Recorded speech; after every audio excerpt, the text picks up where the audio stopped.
The following episode of Generation Random is intended for mature audiences and contains adult content and graphic language. Listener discretion is advised. If you're a bit of a sook, prob's not for you. Life is very random, life is very random, life is very random to me. Life is very random, very, very random, very, very random to say. No, you cannot see, cause life is very random. Life is very random to me, oh yeah. Life is very random to me. Random. G'day randos, welcome back to another episode of Generation Random. Today I'm joined by another awesome guest, Scott McRae. Now, if you don't know who Scott McRae is, he is a movie, TV, radio, music, voice artist, host. I don't know if there's anything left for this guy to do. He's such an amazing talent. You might have caught him on shows such as Sea Patrol, Water Rats, Beast Martyrs, All Saints, East Street, where it all began. I think my favorite show he's ever been on has to be The Ferals. Growing up with that show, having that in the afternoons to watch. But I grew up with. Welcome to the show, Scott. Thanks for coming on, mate. Going on. Hey, thanks for having me. You were a part of many kids' lives. Two shows, one Download, which I remember very fondly, and then also Vidiot, which it's a show they need to bring back. The format of the show was brilliant. Yeah, mate, I agree. I had a great time doing Vidiot. I stepped into Eden Gahar's shoes. Eden did it for a couple of years, and I was actually off doing Cats, the musical, which was another great part of my life. And he actually got in contact and said, I'm leaving and you would be awesome for it. And I said, mate, I've never hosted anything. I've never hosted TV. I've done a few MC gigs, but that's it. And he goes, no, I'm just telling you, Scotty, I know you'd be great at it. So I actually rang my agent and said, I'm going to come back. I think I was in Hong Kong with the show at the time with Cats. And I said, I'm going to come back. And I had a knee injury. Suddenly had a knee injury and I had to leave the show. And I came back and I auditioned and I got it. And it was a great couple of years. Really great bunch of people I worked with at ABC, and are still friends with a few of them. And some of them have gone on to be doing some great work behind the scenes, But yeah, just a great vibe, great format. And like you say, I reckon it could definitely work still. It's something I think it's something in these times that people would love, and there's something I think the loss with the Spotify coming in and all these kind of streaming YouTube and everything, we lost that kind of video hits, that rage thing on a Saturday morning where you used to get up. I know as a kid I used to, me, Dad, the family, we'd get up early on Saturday morning, we'd put it on, we'd sit there and watch it, it'd be on in the background. You just don't have that anymore. No, none of those. That's all gone, mate. That stuff. And yes, you're right. It's some call it progress, some say it's cruel. It's taken a part of our life which was more a social activity as well. Like you say, getting together with your family or your mates from down the road and just hanging there watching a show and seeing how much of it testing your pop culture skills. And yeah, it is sad in a way. And I think it's a show, as I said, that touched a lot of people. In fact, plenty of adults watched it. It wasn't just the teenage kids. Is that right now? Yeah, I remember my dad watching it, and he was trying to guess them as well. So yeah, exactly. And it's good to watch them struggle. And Download was something that I watched a few clips of it the other day, and just the whole start of the show just brought back memories of me sitting down watching it as a kid. And something I have to ask you, because many boys my age at that time wanted to ask, was Miss Bites, was she as pretty as she sounded? Oh man, she sounded gorgeous. Well, here's one for you, mate. So we actually had a couple of different ones, because I think I did 3 seasons of Now You See It, and then we morphed into Download. And obviously I had a live host on Now You See It, which was a lovely girl called Lisa. And then we did to the computer generated sort of stuff. And my first host on that was actually Bianca Dye. Now, I don't know if you know Bianca Dye, but Bianca Dye was on Nova FM for a long time after she did Oh, Download. yes, She's been I on, do know Bianca Dyer. Yes, I know who yeah, you're talking about. Yes. lots of radio stuff. But yeah, Bianca's quite, she's cute. Oh, But yeah, she's very sexy voice, that's for sure. oh, yeah, I mean, I think that's why half the kids my age back then watched it. It's just to hear her, just to hear that. Oh, and you're good looks, I'm sure. I'm sure. Oh yeah, I'm sure that for somebody out there they had some connection to it. The funny thing, we had such a ball on that because it was a kids show and it was really more aimed at that 12, 13-year-old audience. We had a few little, I remember watching Aggro when I was a kid, and so many double entendres and all this, Oh. It was borderlining on, smut half the time.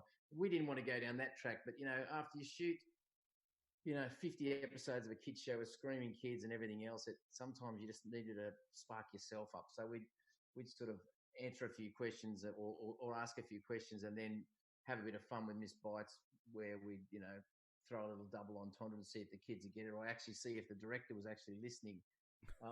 And a couple of times I got stuff through that went to air that were like, oh my God, I watched it back. And my friends would ring me and say, mate, did you just say something about a cockatoo?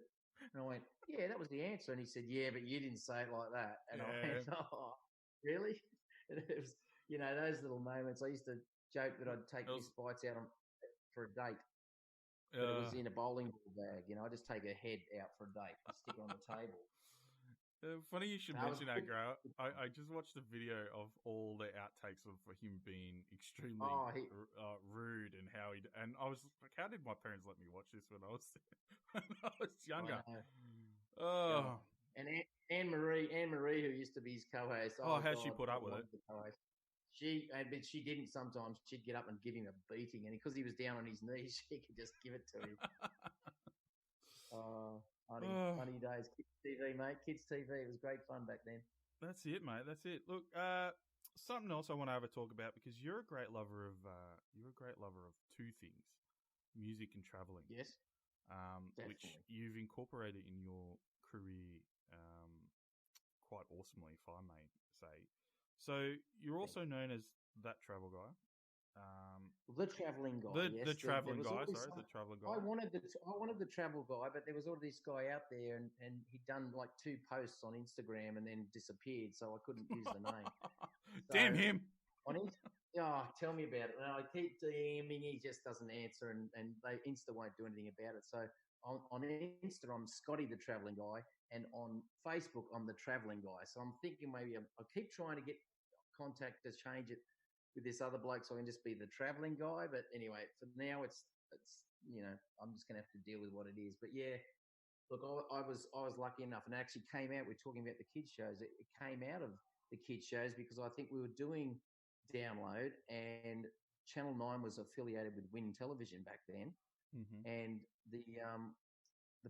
one of the publicists at Wollongong rang up and said, I want Scott McRae to come down and do some publicity for us for the show. So I came down, and her name was Vicky Teagues, lovely lady. It was in charge of publicity down there when they had a publicity department. And she said to me, we just got on well for a couple of days, did some shoots, did a couple of appearances and things. And she said to me, have you ever thought about hosting a travel show? And I'm like, and Lockie Daddo was a really good buddy of mine.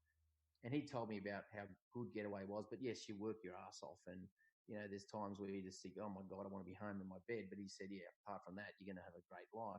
And so every fan is kind of sitting behind watching, and I've been known to do it, is like, man, that's a great job. They get to just roam around and do bugger all and just tag in the socks where it's completely the opposite. You guys are on a tight schedule. You guys are in and out, filming all day. It's not as glamorous as it looks.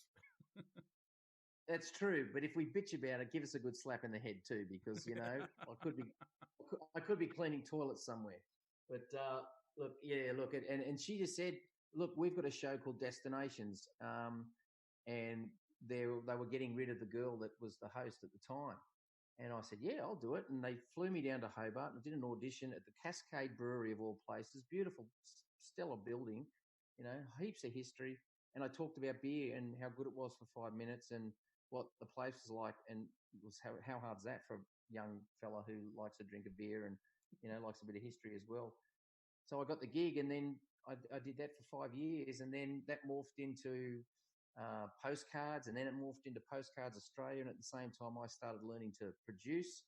So by the time I got to a show called A Taste of Travel, which was on Channel 10, I was pretty much producing my own stuff and producing the show even to a certain point. So I learned all about these great things as I went. And as you say, I've had my finger in heaps of pies, but that's what you got to do in my game. You've got to learn stuff, because one day someone's going to turn around and say, "Mate, your head's too ugly. Get it off TV," or "You're too old," or "We don't like you anymore." So you've got to set yourself up. So I've been doing that, which has been great, and at the same time keeping my music stuff going, which is really my true love. That's where it all began. So yeah, mate, I've worked hard, but I've had a great time. In your music career, you've got two big things, I would say, in your music. It might be more. You might tell me otherwise. But you've got your own band, which is Son of Beaches. Which, if you haven't, ladies and gentlemen, if you haven't seen them or listened to them, go on YouTube and look at their In Excess Isolation rendition. It's amazing. I must say. Thanks, man. I think I've given you well over 20 to 30 views because I just have it on loop. Thanks, mate. And then the Stevie Show. Can you tell our Aussie and American guests, fans, about the Stevie Show? Well, yeah, no problem, mate. Yes, two great loves, as you say. Sons of Beaches is just a bit of fun, and guys that I've played with over the years. And it's, we just play cover songs and enjoy ourselves and like to just keep playing and singing and doing that sort of thing. But the Stevie Show, was about the life and music of Stevie Wright and the Easy Beats. And for your American listeners, some of them wouldn't have known of the Easy Beats because their first big song that ever broke around the world was Friday on My Mind. And that went to number 16 on the American Billboard charts, which was huge, it was a massive achievement. And in the UK and all around Europe and everything, went to number one, which was amazing as well. And you think about the people that came from the Easy Beats and the bands they formed out of the Easy Beats, is amazing as well.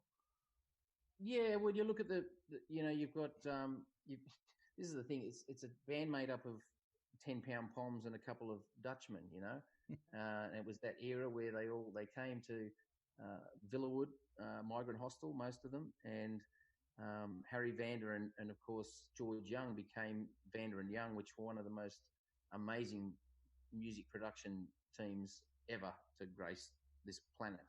And plenty of people who have better skills and knowledge of music will tell you that. Of course, they George's younger brothers are Malcolm and Angus of AC/DC, and Vander and Young produced the first 6 albums, I think, for AC/DC, and really created that sound that made them who they were. So, yeah, look, the story I could go on for, we could have a whole podcast about just this topic, because obviously I spent a lot of time with Stevie when I was writing the show. I've got so many great stories, and it's a tale in itself. And, we did 6 years of it. We toured it for 6 years, and who knows, I said I wouldn't do it again, but every time I start talking about it like this, I think, people got to know this history. People got to know about the Easy Beats and, of course, Stevie Wright. So who knows, mate? I'm writing another one at the moment about just the history of Australian music from, say, 1960 to 1980, 85, when music was still, in my eyes, pretty good. It was probably the best. Australian pub rock, Australian. That's where it all started. For a lot of it in the pubs. Even going back with the JOK, and the Joy Boys and all that sort of stuff. I mean, some of it doesn't appeal to everyone, but it was really the start of Australian music history as we know it. So, yeah, working on that one, had a lot of fond memories and had some really great musicians in the band, which obviously made me sound even better, which is great. Great team. And, yeah, look, we had a standing ovation pretty much at every show we ever played. So that's when you're doing well. I think so. Yeah, I think so. And what did